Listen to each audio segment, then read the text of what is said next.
Here I have Samsung Galaxy F23, and today I'm going to show you how to enable Talkback feature on this device.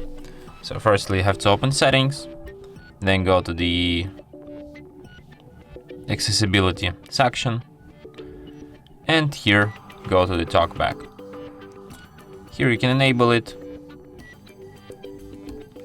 and after that Talkback tutorial starts immediately. Okay, so this time we have no tutorial, but I will tell you that in Talkback, to perform any action you have to firstly select, for example, switch the switcher, and then double tap it. So if you want to disable it, firstly select turn off and then double tap it. And that's how you can disable it. And that's it. Thanks for watching.